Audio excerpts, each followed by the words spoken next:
Hello guys, welcome to my channel, especially this video. First thing first, I'm gonna introduce myself. My name is Arpi Putra Utama. I was a student in UNESA, which a university in Indonesia, especially Surabaya, in province East Java. I live in a province also in East Java called Sidoarjo. I am I am 19 years old. In today's video, I'm gonna do some presentation about some article called Learning and Teaching Chinese as a Foreign Language, which is a scoping review by Chan, Ward, Morway, and Martin. It was made in 2022 in the university called University of Oxford in the UK, and gonna be presented by me, Arwi Putama Utama. And as you can see, the bottom right is my study number, if you guys wanna know that. Jadi gue akan presentasikan tentang artikel ini, dan ya semoga penjelasan gue itu mudah dimengerti, dan bila kalian ada yang bertanya bisa bertanya di kolom komentar.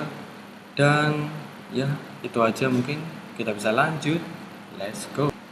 Next was introduction.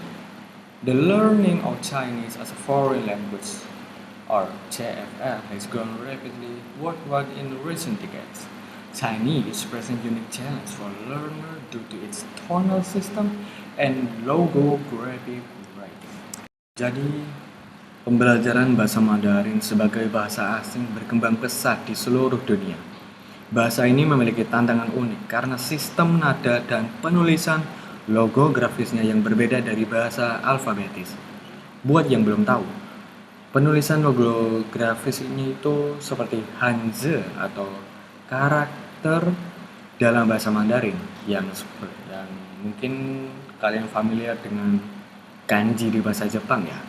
Nah, untuk bahasa alfabetis ya seperti bahasa Indonesia, bahasa Inggris dari A, B, C sampai Z.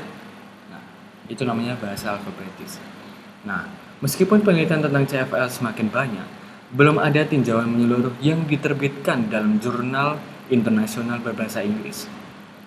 Oleh karena itu, studi ini bertujuan untuk memetakan tren, fokus, dan metodologi penelitian CFL dari tahun 1990 hingga 2021. Hasil tinjauan menunjukkan bahwa sebagian besar partisipan penelitian CFL adalah mahasiswa dan pembelajar dewasa, yaitu sekitar 72%. Tapi sebaliknya, penelitian yang berfokus pada siswa pra-universitas hanya mencapai 17%.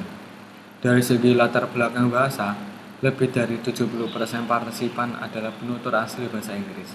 Jadi, menunjukkan keterbatasan keragaman bahasa ibu dalam penelitian CFL. Bahasa ibu itu bahasa Mandarin ya.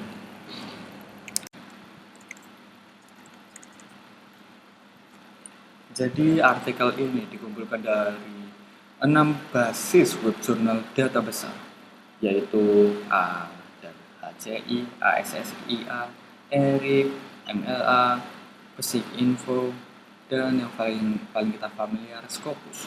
Periode kajian mencakup tahun 1990 hingga 2021. Dari total 5.486 artikel yang ditemukan, hanya 289 yang memenuhi kriteria inklusi atau yang dipilih. Artikel-artikel tersebut kemudian dianalisis lebih dalam melalui pemetaan bibliometrik dan dikelompokkan ke dalam 12 kategori fokus penelitian, seperti fonologi, pemulihan karakter, strategi belajar, serta pemanfaatan teknologi. Next one was result overview. The first one is strong growth in CFL publications since early 2000. It was origins USA in the number 36%, China 16%, and UK 8%, and a lot of other countries. Jadi fokus utama penelitian mencakup pemurahan karakter dan radikal, motivasi serta strategi belajar, pemanfaatan teknologi dalam pembelajaran, serta pemerolehan nada dan fonologi. Seperti yang bisa kalian lihat di diagram flowchart di sebelah kiri, di situ terlihat ya.